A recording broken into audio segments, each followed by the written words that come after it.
And we're live. What's up, everyone? This is RJ Lees, and I just want to introduce y'all to something new I'm going to try out here. I'm here live at the Hydro Bar, located at 7400 Montgomery Boulevard Northeast here in beautiful Albuquerque, New Mexico.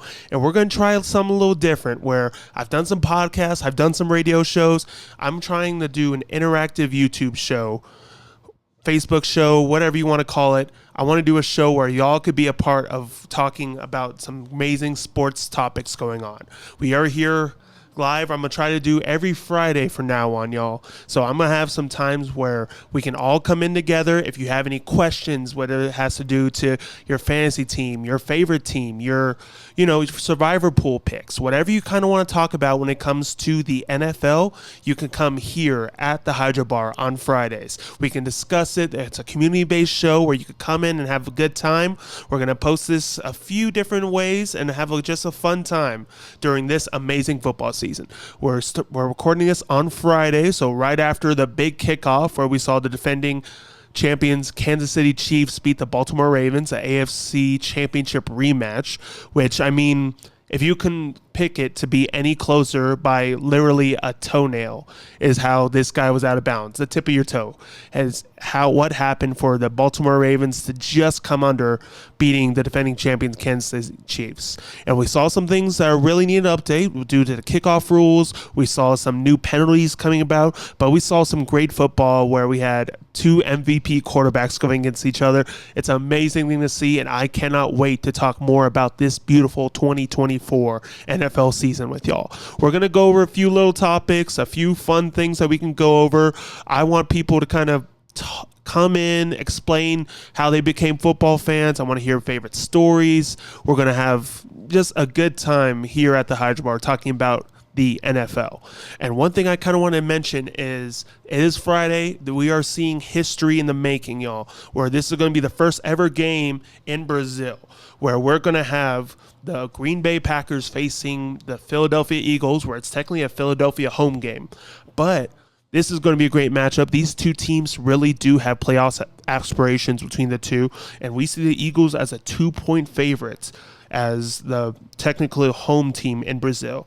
Now, this matchup itself is, I think, phenomenal way to get it started. This is kind of the kickoff into the NFL going to South America, which is exciting that, it's Fridays usually known for high school, y'all, but guess what? Today, it's all about the NFL, where we see the Green Bay Packers going against the Philadelphia Eagles. And one thing I want to see that now this team's, they could not have finished the season much different from each other. You saw the Packers, a young startup team, a first full season with Jordan Love under center, where he pretty much, at the end of the season, the last 8 weeks, was the best quarterback statistically to finish off this season. Finishing with, a great record, only one interception throughout, 8 touchdowns and 1 interception to finish off the season. Amazing statistics, and just spraying the ball out to multiple young, exciting receivers that he has on his team. Now, one thing that's kind of impressive that I've noticed with Jordan Love is just the confidence that he holds as a guy who's literally only started, 17, 18, 19. He's literally started only 20 games in his NFL career. And this is something you saw at now that he's the highest paid quarterback. I don't think he's going to slow down one bit. It's an exciting offense to see where there's not a true number one receiver just because all of their receivers are still on their rookie contracts. They're awesome young players with second-round picks in Watson and Jalen Reed, some backups that are later round picks in Dontavian Wicks and Romeo Doubs. And then you got some, Melton and these young tight ends, all pretty much close in range, where this is the youngest offense by far in the NFL. And something I'm really curious to see is how they kind of keep track, how they kind of get excited, how they now have expectations on them, where this is a team now similar to like the Houston Texans, where it's a young team, great quarterback, and just this startup offense that you kind of want to root for as a fan. Now, one thing that's going to be really tough, though, is going against the Philadelphia Eagles, where, let's face it, we could not picture a worse kind of finishing to the season than Philadelphia Eagles. Turmoil in coaching staff and head coach to quarterback relations and fights against teammates. Now, there's even a little drama where they're not really comfortable even going to Brazil, but we're going to see just if they could kind of put everything together. Now, against the spread and win-loss record, there wasn't a worse team. They finished the season 1-6, but 0-7 against the spread. They could not keep close in games. Teams that they were favored against, I mean, they lost to. Even the game that they did win against the Giants with Tommy DeVito, and we're going to do that every time, y'all. Let's see, it's all in fun. But even with that game, we kind of noticed that it's a toss-up. It could go any which way because Tyrod Taylor, the true backup quarterback, even beat him earlier, a few weeks before. So this is just something I'm really curious to see what we can see with these top teams in the NFC. And one thing I'm really excited about, these are totally different systems where the Eagles, for the third straight year now, have brand new coordinators, an offensive and defensive coordinator, while the Packers have a new defensive coordinator as well. So this is going to be totally different than what we expected going into the game. But one thing I'm just curious on the Packers is, as an underdog, the last 32 times they've been an underdog, they covered 22 of the time. So that just means no matter what, even as an underdog where they are expected to lose, Green Bay, one thing's going to keep it close, if not even get the victory, where usually it's a 4-point difference from where the spread is for how they cover. So if you think of it like that, where Eagles are only a 2-point favorite, most of the time, actually Green Bay has a really good shot of actually winning this game. So that's one thing I'm really curious is, especially with offensive coaches, which Matt LaFleur is. I'm really excited to see, as the first 3 weeks of the season as a coach, he is 13-2 against the spread. I mean, just to see that, pretty much he comes off swinging, especially to start a season. Now, that doesn't matter with either young QB that they have in Jordan Love, of course, a veteran they had in Aaron Rodgers back in the day, and just kind of what they wanted to do with so many different talents on offense and defense, different offensive line units. This team has a lot of turnover, and that's not a bad thing for the Green Bay Packers at the moment. So they think they could really keep up with almost anyone, especially in the NFC. So that's one thing I'm super excited about. The defense is going to make some major changes where they switched up to defensive coordinator Hatley, who's a former actually head coach of Boston College. So we're seeing that they're going to a 4-3 defensive scheme where they're going to be super aggressive. He learned this under kind of the 49ers, where we saw, Robert Saleh, we see D'Amico Ryans and other people who are from the 49ers defense kind of get everything going. Now, one thing I am kind of scared of, though, and I'm just being completely honest, is the weakness in their cornerbacks. Now, they do have, of course, Alexander coming back, hopefully fully healthy, ready to kind of match up against A.J. Brown. But other than that, Stokes, a former first-round pick, at the end of this season last year, he allowed 80% of targets his way for completions. So he really couldn't stop anyone throwing the ball his way.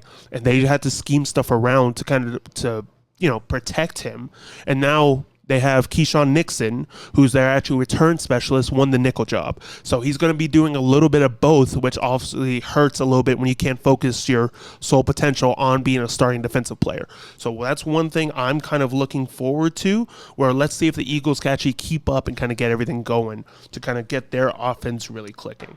Now, it could be fun either way. I think the Eagles have some really, it's almost a must-win game, just how bad they ended the season last year, which, it's week one. It's in a totally new environment. This should not be kind of, the reason around it. But with Kellen Moore as their new offensive coordinator, they're going to have a really fast tempo. That's a little different than what they had before, where he's usually top 5 in tempo.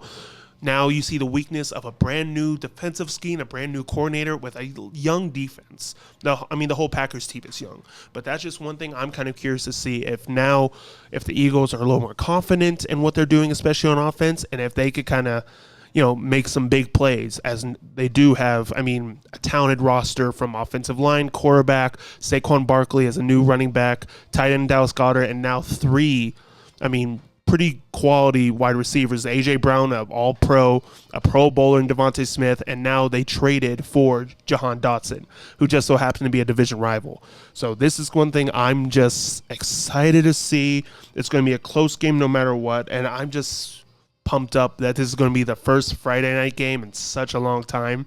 Friday is usually reserved for high school sport. I will give you credit for that. But NFL tops all, baby. And that's one thing we're going to notice today when everyone's watching exclusively on Peacock. Now, something we got to learn from is how we kind of talk about these games. And it's week one. Guess what?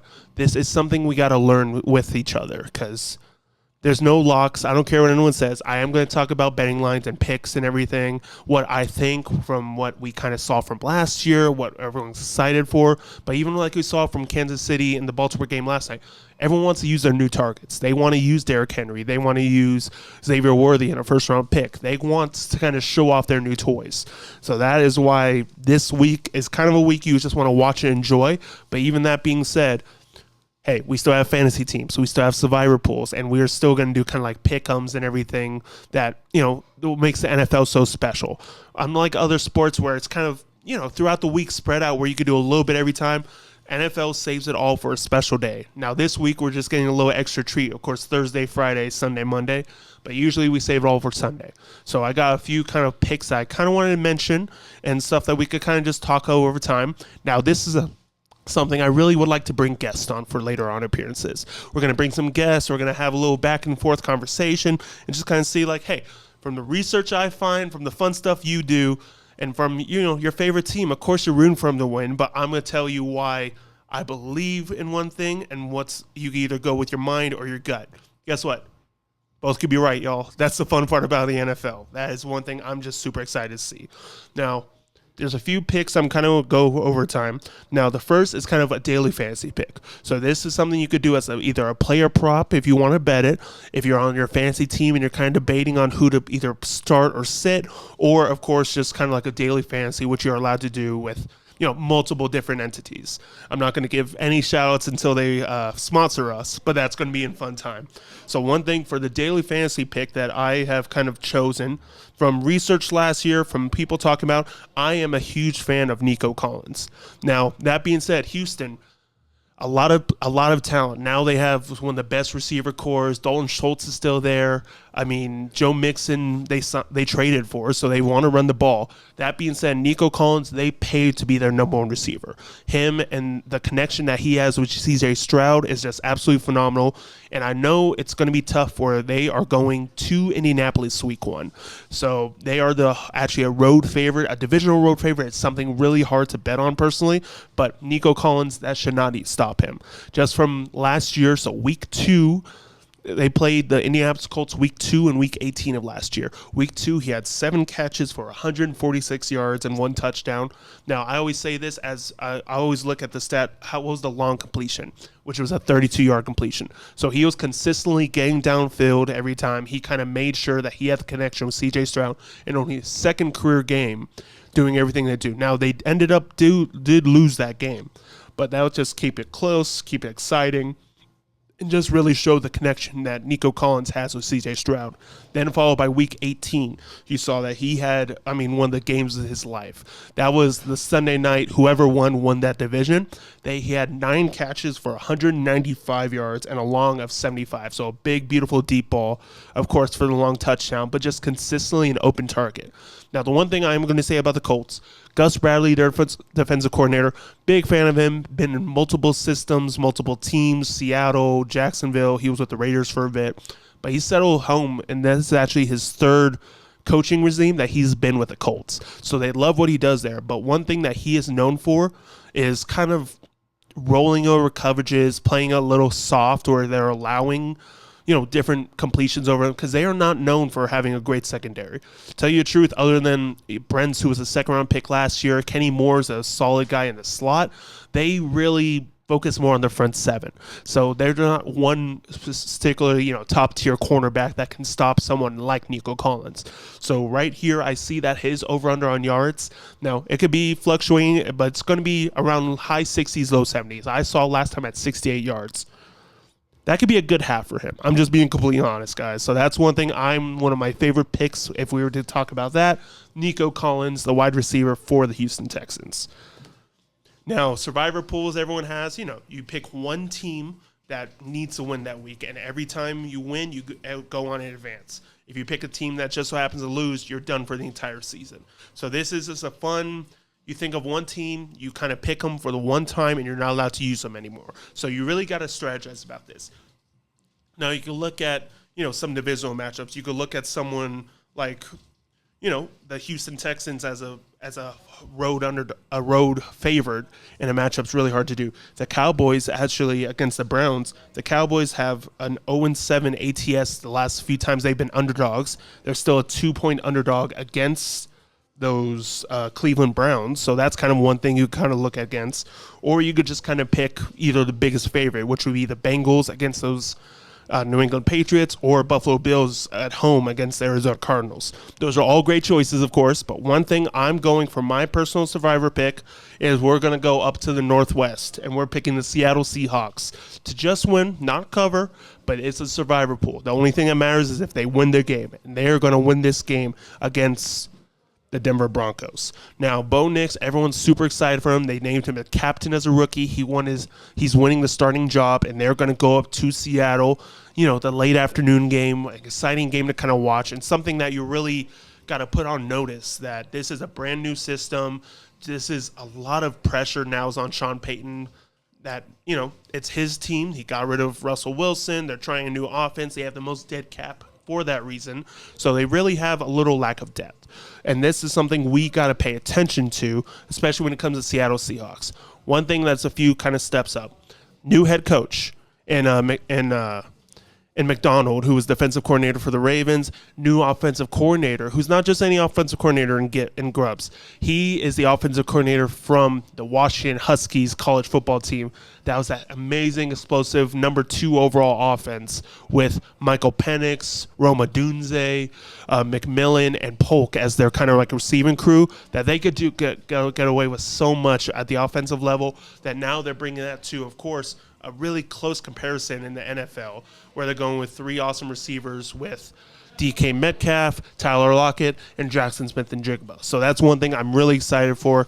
Now, Denver really focuses on, if you've ever been to a Denver Broncos game, they really they cheer for almost as much as they go in. They cheer for an incompletion. They love their secondary. They love how they play, but they have gone through some turmoil. It's young guys and P.J. Locke, a few veterans, and Jones, who came off an injury at safety from the Dolphins. And then, of course, they paid Pat Surtain to be now the second highest paid cornerback. He had the record for a whole day and a half until Jalen Ramsey actually just broke it earlier today.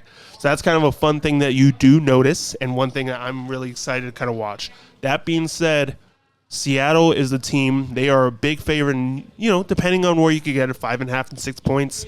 I'm just picking them for the survivor pool. I'm also picking them because in the NFC West is a tough division. I can't pick them, later on when I have to have them beat the Seahawks, when I have to have the Seahawks beat teams like the 49ers and the Rams. So I'm actually using them as my survivor pool pick, week 1, Seattle Seahawks to beat the Denver Broncos. And then last but not least, I don't care what anyone says, y'all. I am a sports gambler. I enjoy it. I do what I'm comfortable, and guess what? It's a fun time throughout. But this is something that there's no such thing as a lock. I'm sorry to tell y'all. There's stuff you could feel good about. There's stuff you're excited for. But that's the one thing that NFL thrives on, is that there's no such thing as a true lock when it comes to actually, picking a game either to cover, to win, over-unders, all that fun stuff. Now, I will kind of keep tally on these to kind of see, hey, let's see if we're actually comfortable. Let's see if we're improving. Let's see if we can help y'all when it comes to picking either survivor pools, daily fantasy, of course, actually picking a game to, bet on. We're allowed to do that here. So one thing I'm kind of curious on, where I'm not saying it's a lock, I'm saying it as my favorite pick. Favorite pick can go many different ways, but my favorite pick, actually, if I was allowed to say the Kansas City Chiefs, I would. But one thing I'm going to go to as my favorite pick of week 1 of the NFL series, even though I talked about it, is the Houston Texans. Now, it's a really hard thing for a divisional matchup. A road favorite divisional matchup is so hard to pick on. It's really a no-no when it comes to the betting aspect. Now, you can pick them as the 2.5 point favorites they are, or money line, but for this reason, we're going to do the spread.